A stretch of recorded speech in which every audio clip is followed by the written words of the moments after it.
The most powerful woman in the city just showed up at my door at midnight. She's still in her funeral dress and she's shaking. What happened at that cemetery? The rain didn't just fall in the city, it punished it, turning the midnight streets into a blur of neon reflections and gray shadows.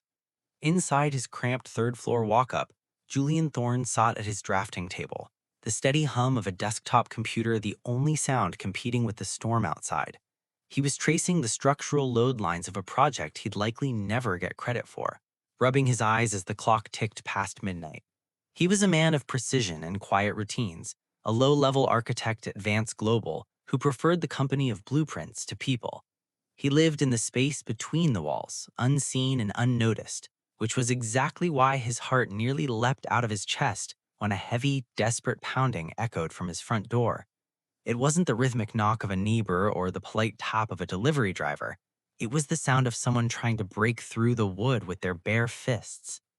Julian stood slowly, his hand hovering over a heavy metal ruler as he approached the door. The knocking didn't stop until he turned the deadbolt. When the door swung open, the hallway's flickering yellow light revealed a figure that looked like a ghost rising from the wreckage of a high society gala. It was Elena Vance, the woman who graced the covers of every financial magazine in the country, the woman who had fired 20 executives in a single afternoon without blinking, was standing on his mismatched welcome mat. She was drenched to the bone, her pale skin appearing translucent under the hall light. She was still wearing the black silk designer funeral dress she had worn to her father's burial that morning, a masterpiece of lace and mourning that was now heavy with rainwater and stained with mud at the hem. Her blonde hair, usually pinned into a crown of professional perfection, hung in wet, tangled ropes over her shoulders. For a long moment, neither of them spoke. The ice queen of the logistics world looked small, her shoulders trembling with a cold that seemed to come from deep within her bones. Her gray eyes, which Julian had only ever seen flashing with cold authority in the boardroom, were wide and bloodshot, shimmering with a vulnerability that felt illegal to witness. "Julian," she whispered, her voice cracking as it caught on his name. It was the first time she had ever said it without a title or a command attached. He didn't ask how she found his address or why she was there instead of in her guarded penthouse. There was a frantic energy radiating off her, a sense of a woman who had been running for hours through the dark. He stepped aside and she stumbled into his apartment, the scent of expensive perfume and damp earth filling his small living room. As he closed the door, the silence of the room felt heavier than the storm outside. Elena didn't sit. She stood in the center of his rug, water pooling around her designer heels. She looked around the modest space, the stacks of books, the drafting table, the half-empty cup of cold coffee, as if she were trying to remember how to exist in a world that wasn't made of marble and glass. Julian moved instinctively, grabbing a clean, oversized wool blanket from the back of his sofa. When he draped it over her shoulders, her skin felt like ice. She flinched at the touch, then slowly pulled the fabric tight against her chest, burying her chin in the wool. The sight of the billionaire CEO huddled in a $20 blanket was jarring, a glitch in the social order that made Julian's pulse race. "They took it all, Julian," she said, her voice gaining a jagged edge as she stared at a fixed point on the wall. "Before the wake was even over, the locks were changed. My accounts, my car, the house. Silas had it all ready." She finally looked at him, and the terror in her eyes was replaced by a sudden, sharp spark of the woman she used to be. "I couldn't go to the police. He owns the commissioner. I couldn't go to my friends. They're all shareholders waiting to see if I'll sink or swim." She took a shaky breath, the silk of her funeral dress rustling under the blanket. "I remembered you in the elevator last month. Everyone else was talking about the stock transition, but you just said you were sorry about my father. You were the only one who didn't sound like you were reading from a script." She stepped closer, the desperation returning. "I need a place where I don't exist, just for tonight, please." Julian looked at the woman who controlled a global empire, now a refugee in a funeral dress, and he knew that by letting her stay, his quiet, predictable life was over. He nodded slowly, reaching out to steady her as she finally began to collapse into the weight of the night. The transition from a billionaire powerhouse to a fugitive was a transformation that happened in the flickering light of Julian's small kitchen. As the radiator hissed and groaned to life, trying to combat the chill Elena had brought in from the storm, Julian moved with a quiet efficiency he didn't know he possessed. He made a pot of tea, the domestic clinking of a spoon against a ceramic mug sounding strangely loud in the presence of a woman whose morning coffee was usually served on silver trays. Elena sat at his small wooden table, the heavy wool blanket still draped over her black silk funeral dress. She had used a damp towel to wipe the tear-streaked mascara from her face, revealing a raw, haunting beauty that the boardroom lights usually masked. Her gray eyes followed Julian's every move, not with the cold scrutiny of a boss, but with the wary observation of a trapped animal. The silence between them was thick, a bridge being built in real time over a massive social chasm. Finally, Julian set the mug down in front of her, and as she wrapped her shaking fingers around the warmth, the story of the Vance family's betrayal began to bleed out of her in jagged, broken sentences. She explained that her father's death hadn't been the tragedy it appeared to be, it was the opening of a cage. Her uncle, Silas Vance, a man Julian only knew from stern portraits in the corporate lobby, had spent years engineering a morality and stability clause into the company's secret bylaws. It was a poison pill designed specifically for Elena. While she had been at the cemetery watching the mahogany casket being lowered into the earth, Silas was already in the penthouse with a team of lawyers and private security. They had fabricated a digital trail of embezzlement, linking Elena's personal accounts to a series of offshore shell companies that had supposedly drained the budget of the city's newest skyscraper project, a project Julian had spent months drafting. The trap was perfect. Silas didn't just want the company, he wanted to destroy her reputation so thoroughly that no board in the country would ever touch her again. By the time the funeral motorcade had reached the gates of her estate, her keycards were deactivated, her phone was remotely wiped, and her personal security detail had been replaced by men she didn't recognize, men who looked more like mercenaries than bodyguards. Elena's voice dropped to a whisper as she described the moment she realized she was being hunted. She had slipped out the back of the cemetery, cutting through the woods and taking a series of anonymous taxis, paying with the emergency cash she kept tucked in her jewelry box. She had watched from a distance as black SUVs swarmed her favorite restaurant and the hotel where she usually hosted gala events. Silas was searching for her, not to talk, but to escort her to a private facility until the board meeting at dawn could officially strip her of her title. Thinks I'm a liability he can just erase, she said, her grip tightening on the mug until her knuckles turned white. He thinks because I'm grieving I'm weak. She looked up at Julian, and for the first time he saw the lethal intelligence that had made her a titan. She wasn't just hiding, she was recalculating. She chose Julian because he was a ghost in the system.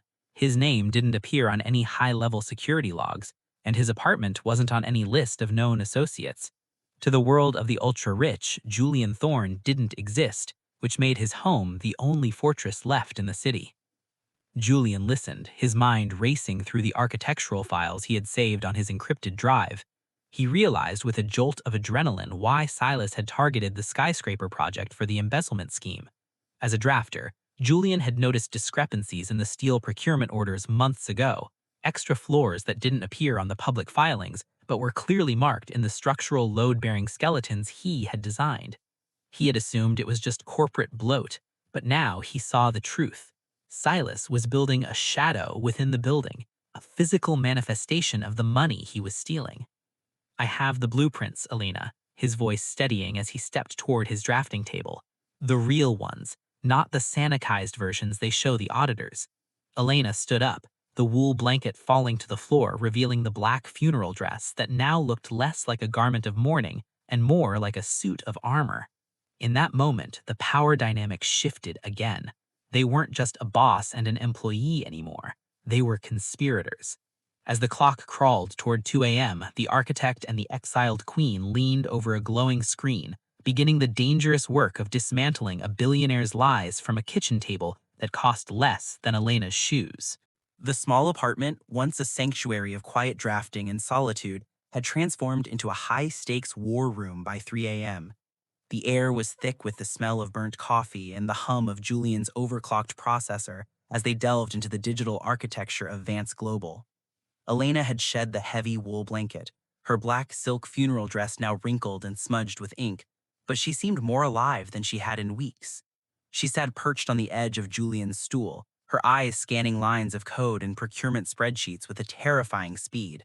Julian worked beside her, his fingers flying across the keyboard as he pulled up the 3D structural models of the Vance Infinity Tower.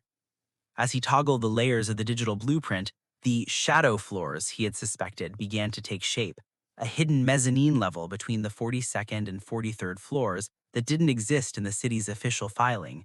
This wasn't just a construction error, it was a physical vault, a place where Silas had been siphoning high-grade materials and luxury finishes to sell on the black market, all while billing the costs to Elena's personal executive budget.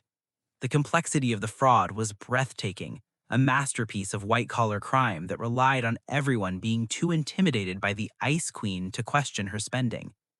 The physical proximity of the night began to weigh on them as they worked. In the cramped space of the drafting corner, Julian could feel the warmth radiating from Elena, the scent of rain and expensive jasmine still clinging to her skin.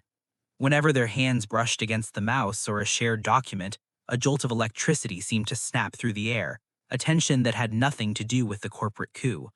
Elena paused, her gaze lingering on Julian's profile as he explained the load-bearing discrepancies. She realized for years she had looked at her employees as assets and numbers, never imagining that the key to her survival would be held by a man who noticed the small details of her father's passing. "Why did you say it, Julian?" she asked softly, her voice cutting through the mechanical hum of the room. "In the elevator. You didn't even know me." Julian stopped typing, looking at her and seeing the woman behind the billionaire, a woman who had spent her life surrounded by people who only wanted a piece of her. "Because grief doesn't care about your net worth," he replied simply. "I lost my mother the year I started at Vance. I know what it's like to have to put on a suit and pretend the world isn't ending." For a moment, the screen's blue light reflected in her eyes, and the Ice Queen mask shattered completely, replaced by a look of profound, silent recognition. Their focus was snapped back to reality when a low, dark SUV cruised slowly past the apartment building, its headlights sweeping across the ceiling like a searchlight. They both froze, Julian instinctively placing a hand on Elena's shoulder to pull her away from the window's line of sight. The danger was no longer a theoretical corporate threat. It was becoming physical. Silas was getting desperate. He knew Elena was out there somewhere, and he knew she wasn't the type to go quietly into the night. Elena leaned into Julian's touch for a heartbeat longer than necessary, her breath hitching before she pulled herself back into a state of icy resolve. "He's checking every employee's residence within a 10-mile radius," she whispered, her mind back on the chessboard. "We don't have until the morning. We have until he realizes that the one person he overlooked is the one person I would actually trust." They turned back to the computer, fueled by a frantic adrenaline. Julian began to compile the kill file, a compressed folder containing the original blueprints, the intercepted procurement orders, and the GPS metadata from Silas's private accounts that proved he had been on site during the illegal construction phases. By 4:30 a.m., the evidence was ready, but the challenge remained: how to deliver it. The Vance Global boardroom was a fortress, guarded by the very men Silas had hired to replace Elena's security. If they tried to send it digitally, Silas's IT team would intercept and kill the transmission before it could be seen by the independent auditors. "We have to go there," Elena decided, her voice ringing with the authority that had built an empire. "I have to walk through the front door. He expects me to be hiding, broken and defeated in a hotel room somewhere." She looked down at her ruined funeral dress and then at Julian's wardrobe. A few minutes later, she emerged from his bathroom wearing one of his crisp white dress shirts tucked into her black pencil skirt, the sleeves rolled up to her elbows. She looked like a woman who had survived a war and was ready to start another one. Julian grabbed his car keys and his laptop, his heart hammering against his ribs. He was a quiet architect who lived in the shadows, but as he looked at the woman standing in his living room, he realized that he would follow her into the fire. They stepped out into the pre-dawn mist, the city quiet and unsuspecting, as the architect and the fallen queen drove toward the heart of the empire for the final confrontation. The dawn was a bruised purple over the city skyline as Julian's battered sedan pulled into the shadow of the Vance Infinity Tower. The glass monolith, which Julian had helped design and Elena had financed, looked cold and indifferent to the drama unfolding at its base. Elena sat in the passenger seat, her eyes fixed on the revolving glass doors, where two burly men in tactical suits stood watch. She was no longer the trembling woman who had arrived at Julian's store at midnight. She had used the last of her adrenaline to pull her hair back into a sleek, severe knot and button Julian's white shirt to the throat. The contrast of the oversized male shirt against her expensive black skirt gave her the look of a revolutionary rather than a socialite. "Once we pass the lobby, there is no turning back," she said, her voice a low, steady vibration. Julian gripped the steering wheel, his knuckles white.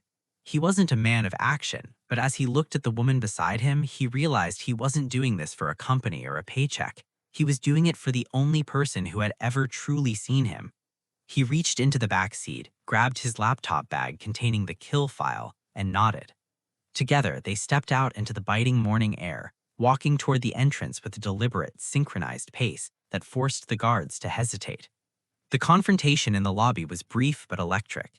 Elena didn't wait for them to challenge her. She walked straight up to the head of security, a man who had worked for her father for 20 years, and looked him dead in the eye. "Step aside, Miller," she commanded, the sheer weight of her presence acting like a physical force. "Or spend the rest of your life explaining to a grand jury why you obstructed a federal investigation into Silas Vance." The mention of the grand jury, combined with the sight of the CEO standing tall in a common employee's shirt, caused the man to falter. The Ice Queen hadn't just returned, she had been forged into something sharper. They moved through the turnstiles before the guards could recover their senses, the elevator ride to the 65th floor passing in a suffocating silence. When the doors opened to the executive boardroom, the scene was exactly as Elena had predicted.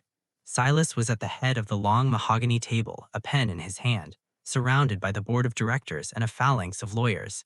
The room smelled of expensive coffee and betrayal. Silas looked up, his smug expression curdling into a mask of pure shock as the niece he thought he had discarded walked into the room, followed by a low-level architect carrying the weapon that would destroy him. "The meeting is over, Silas," Elena announced, her voice echoing off the glass walls. Silas recovered quickly, a cruel sneer twisting his features. "You're delusional, Elena. You're a disgraced embezzler in a borrowed shirt. Security, remove them." But Julian was already moving. He crossed the room to the main presentation screen, his hands steady as he plugged in his laptop. Before the security team could reach him, the 3D model of the Infinity Tower bloomed across the wall. "If you look at the 42nd floor," Julian said, his voice projecting with a confidence that surprised even him, "you'll find the Ghost Vault. It's where $12 million in high-grade materials and untraceable assets are currently sitting. Assets that were purchased through Silas Vance's private shell companies, not Elena's." As the board members leaned in, their eyes widening at the digital evidence and the correlating bank transfers Julian had unearthed, the air in the room shifted. The lawyers froze. Silas reached for the laptop, but Julian stepped in front of it, his height and quiet resolve blocking the older man. Elena stepped forward, dropping a thick stack of printed procurement orders from the lead auditor. "I'm not here to plead for my job," she said, her gray eyes flashing like steel. "I'm here to tell you that the police are already downstairs, and the only question left is how many of you want to be listed as co-conspirators in Silas's indictment." The collapse of the coup was instantaneous. By noon, the office was a swarm of federal agents and frantic board members trying to distance themselves from the wreckage of Silas's ambition. Silas was led out in handcuffs, his face a shade of gray that matched the overcast sky. In the aftermath, the boardroom was empty except for Elena and Julian. The sun was finally breaking through the clouds, casting long golden rectangles across the carpet. Elena turned to Julian, the sunlight catching the exhaustion and the triumph on her face. She walked over to him, her heels clicking softly, and for a moment the CEO and the architect just stood there, the distance between their worlds having vanished in the span of 12 hours.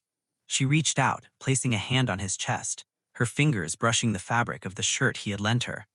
"I think," she whispered, a genuine tired smile finally breaking through, "that I owe you much more than a promotion." Julian smiled back, realizing that the midnight knock hadn't just saved her empire. It had started a story that neither of them was ready to end. He took her hand, and together they walked out of the boardroom, leaving the Ice Queen behind and stepping into a future they had built together from the ground up. Did Julian make the right choice by letting her in? Tell us what you would have done in the comments below. Don't forget to like and subscribe to Drew Daily Stories for more tales of mystery and unexpected romance.